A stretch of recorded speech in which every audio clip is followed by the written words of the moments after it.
Verknüpfung von Social Networks wie Facebook und Twitter. Mein Name ist Philipp Sauber, ich bin von der INMAG und Sie schauen websitemarketing.ch. Wenn ich eine Firma bin oder auch eine Privatperson, dann möchte ich vielleicht nicht jedes Mal, wenn ich einen Tweet oder einen Post auf Facebook eintrage, auf den anderen Plattformen jeweils dies auch noch eintragen müssen. Das heißt, ich möchte vielleicht, dass es gleich automatisch passiert. Das heißt, wenn ich einen Tweet losschicke, dass dann der auch auf Facebook erscheint und umgekehrt. Hierzu gibt es 3 Möglichkeiten, wie ich das machen kann. Die einen sind selektiv, die anderen permanent, die einen für Privatpersonen und die anderen für Fanpages. Und so schaut das aus. Die erste Möglichkeit ist für die Fanpage permanent.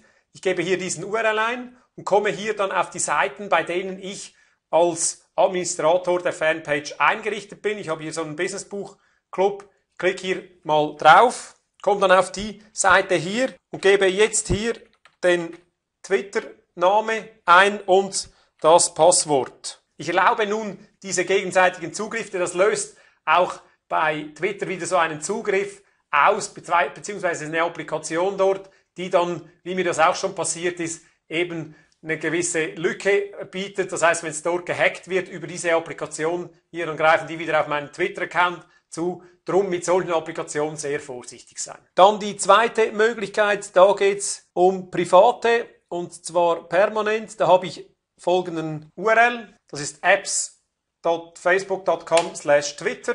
Nach dem gebe ich direkt in die URL-Zeile ein und auch hier wieder dasselbe. Ich habe hier meinen Twitter-Account, also in dem Fall wäre es jetzt Felsa und dann mein Passwort, erlaube das und so passiert der permanente Austausch zwischen meinem privaten Profil auf Facebook und Twitter. Das hat also nichts mehr mit der Fanpage zu tun. So regle ich diesen Zugriff, weil das ja 2 komplett unterschiedliche Seiten auf Facebook drauf sind. Und dann kann ich das im privaten Bereich auch noch selektiv machen. Dazu gibt es dann nochmals einen anderen URL, auch den kopiere ich hier kurz in die Adressleiste rein. Der heißt dann apps.facebook.com/selectivetwitter.